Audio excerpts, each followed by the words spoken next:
Hello, everybody. This is a copy of the letter that I've been sending to every congressman and congresswoman in the United States of America. December 20th, 2019. Greetings. If you're holding this letter in your hands, that means that it was not intercepted. That's good. My name is Nisin R. Lopez. I'm a 44-year-old Cuban-American artist based in Cutler Bay, Florida. I am contacting you in order to denounce a hideous crime that is being perpetrated against me here in USA. Contract stalking and electronic assaults sponsored by corrupt folks in positions of power. Yes, I am a watch-listed individual, a silent hit. I am an unwilling participant in an experimental government torture program. I've been experiencing organized harassment sponsored by the authorities since January of 2011 until the present. This thing ruined my life. You might be saying to yourself, what exactly is organized harassment? Well, this is not easy to explain. Covert harassment, organized group stalking, community-based mobbing, proactive policing, or managed aggression is pretty much a form of political repression, extrajudicial punishment. Organized stalking is a secret program of the US government designed to destroy targeted individuals emotionally and psychologically through dark neurolinguistic programming and negative aversive stimuli, trauma-based conditioning. We're talking here about a multi-layered interagency program. Law enforcement is behind this, the intelligence community is behind this, and contractors are behind this as well. Yes, we're talking here about the Fusion Center Crime Syndicate, DHS, the FBI, the high-tech militarized police, and the private sector. HUMINT, human intelligence. That's what they call it. How does the harassment work? Well, we're talking here about heavy, overwhelming, multi-layered vigilante stalking. This is done to me every single time I go out into the general public, 365 days a year. Keep in mind that this has been going on since January of 2011 until today. The unjust, systematic harassment is done by a group of people in an organized fashion, using unethical means to torment, preoccupy, agitate, intimidate, and terrorize the isolated victim all the time, no matter where he goes. I'm talking about acts of provocation that are very well camouflaged. Street theater, invasion of space, intercepts, noise campaigns, vulgar gestures, mimicking, directed conversations, engineered collisions, orchestrated synchronicities, entrapment, etc. Obstruction of daily activities based on choice reference patterns. They know your precise coordinates at all times. You are under constant surveillance. The target is exposed to a stressor outside the range of usual human experience. He is kept in a state of anxiety and hypervigilance, in a state of functional disorientation, until he finally breaks down after years of indescribable psychological abuse. Basically, the harassment is meant to create a toxic artificial external reality that wanna drive you insane. That's for damn sure. Most victims of this program end up homeless, in jail, or in psychiatric institutions, isolated, with no support systems, system, relationships destroyed. Who are the agent provocateurs recruited by the authorities that constantly harass the targeted citizen in an organized fashion? They are called surveillance role players or confidential human sources. They believe they are patriots and heroes serving a noble cause. They come from all types of social backgrounds. These mindless automatons are brainwashed into believing that the target is a really bad person, a terrorist, a murderer, a sex offender, a wife beater, a drug trafficker, a thief, etc. A professional defamation campaign. These perps are enlisted through community programs such as InfraGard, Citizen Corps, and Neighborhood Watch. They are compensated with cash and gift cards. We're talking here about a clandestine civil military operation. There is no doubt that the command station for organized stalking is the Fusion Center. This is obvious. The primary multi the primary multi-agency intelligence sharing network in Florida is the Florida Fusion Center, Florida Department of Law Enforcement, which is located in Tallahassee. And the Fusion Center that is the closest to me is the Homeland Security Bureau Southeast Florida Fusion Center, which happens to be the Fred Taylor headquarters for the Miami-Dade Police Department. This centralized technology center has different operational sections. Who is in charge of the Southeast Florida Fusion Center? Captain Brian Rafke, that's his name.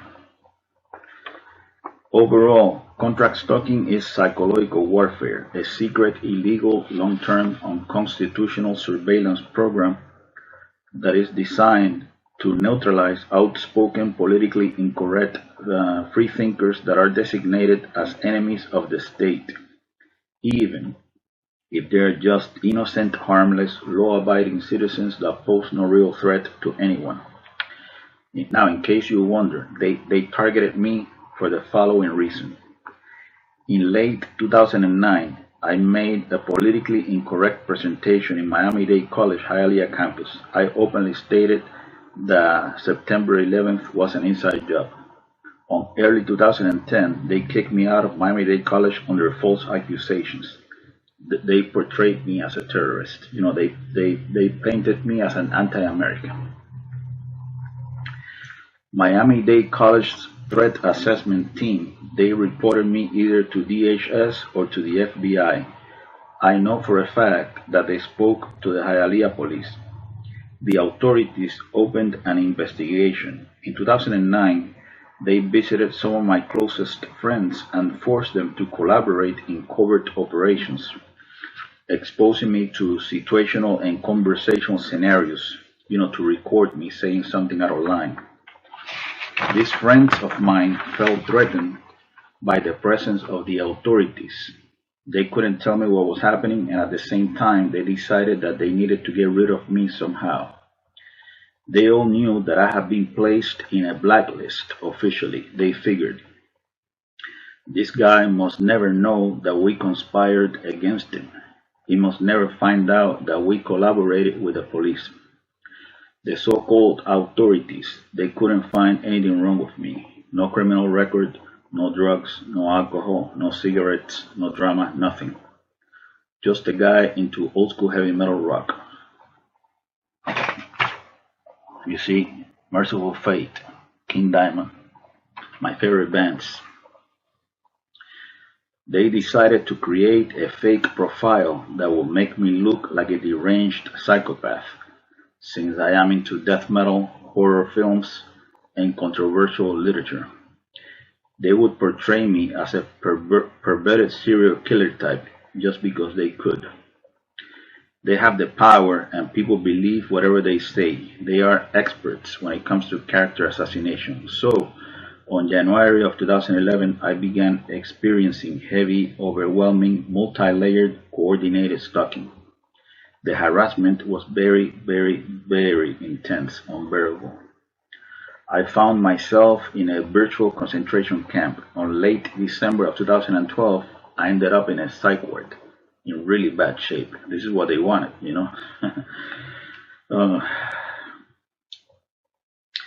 So here's what this all comes down to. I've never done shit to anyone, but the government is working overtime in order to put me in jail under a false narrative. They're going around spreading lies, brainwashing people into believing that I am a murderous sexual predator. Where is the tangible, verifiable evidence supporting these wild allegations? If their claims are true, why don't they arrest me? They harass, isolate, and terrorize innocent people, but they protect criminals like the Boynton Beach cop Stephen Maiorino, who raped a woman at gunpoint a few years back. How come they don't put this guy in the targeted individual program and force him into involuntary celibacy? You know, I think that's a very valid question. Aren't they emergency management vigilante hunters trying to make the world a better place? It is clear to me that these people in law enforcement and in the intelligence community are crooked. So, the leader of clandestine operations in the CIA, Elizabeth Kimber, she doesn't know anything about this nasty mind control behavioral modification program. General John W. Raymond, commander of the Air Force Space Command, he doesn't know anything about satellite weaponry and microwave bullets.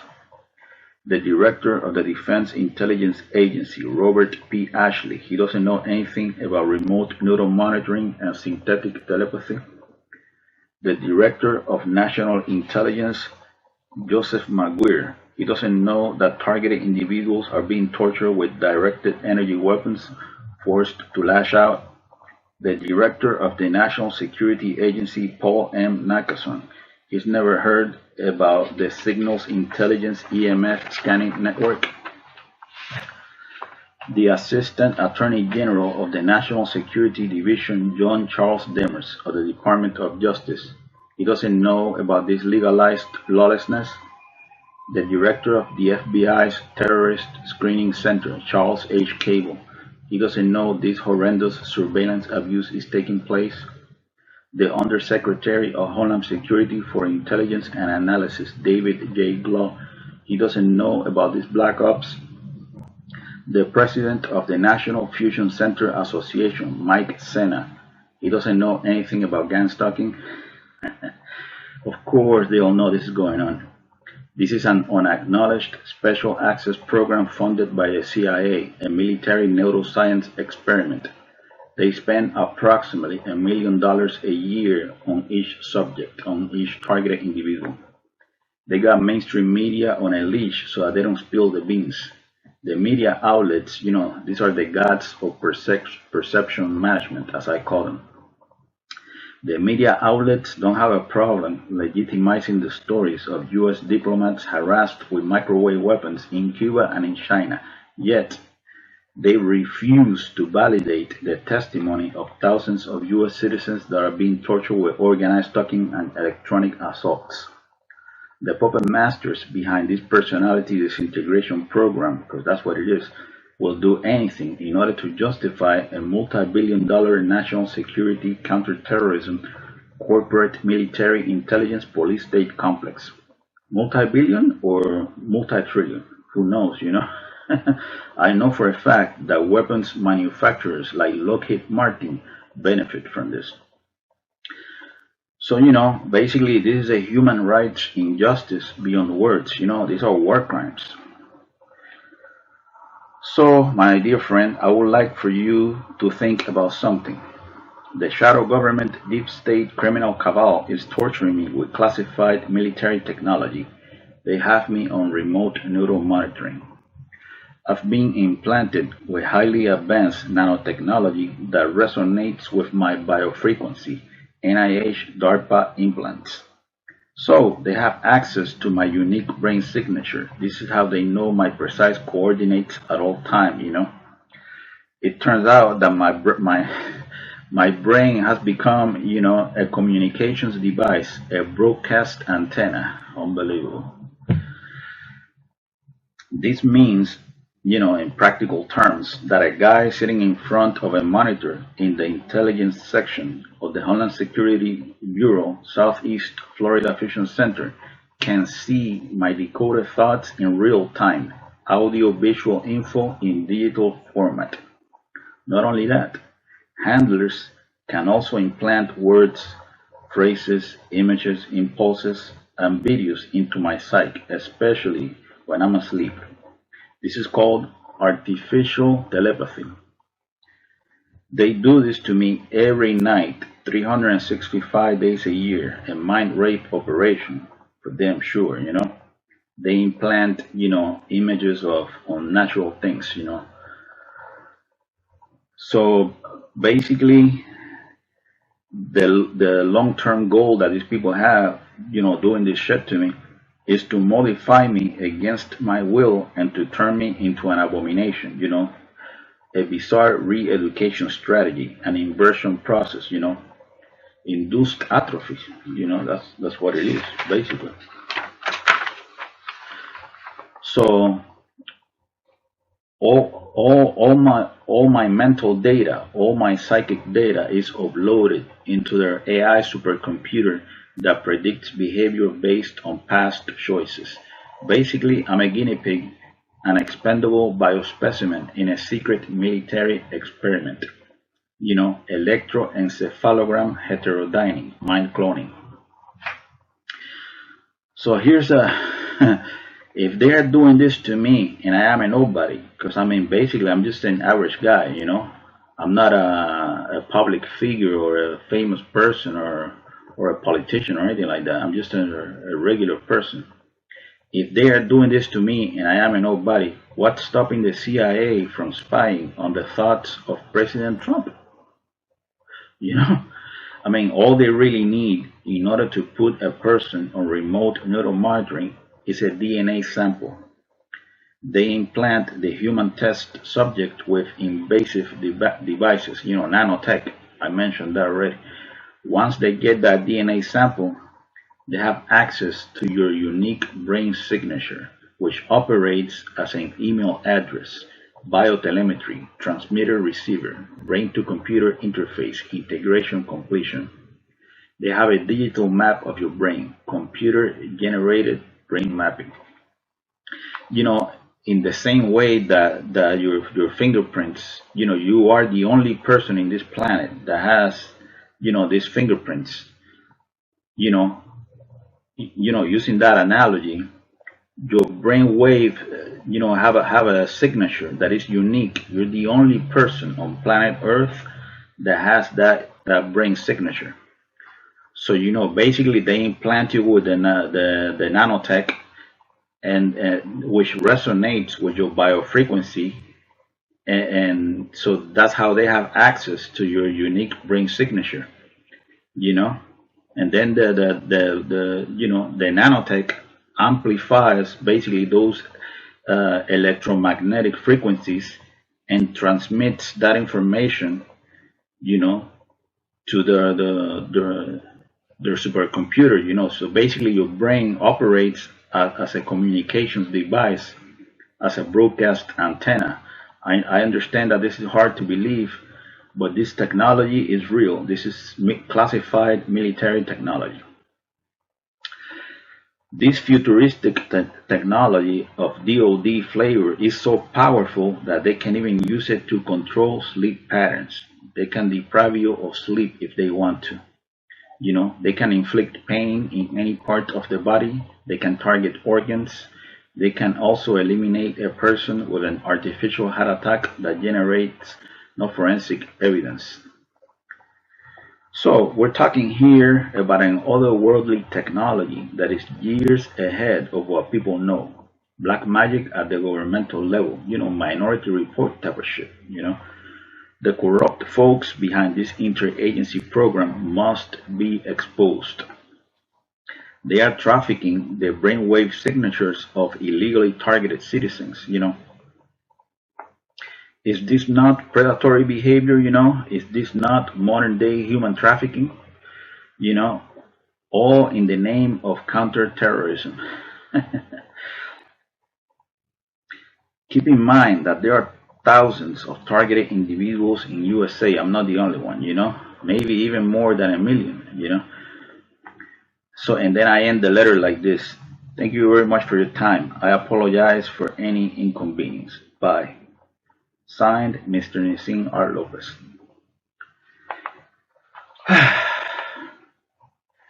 To this day, I still can't believe that this shit happened to me in the United States.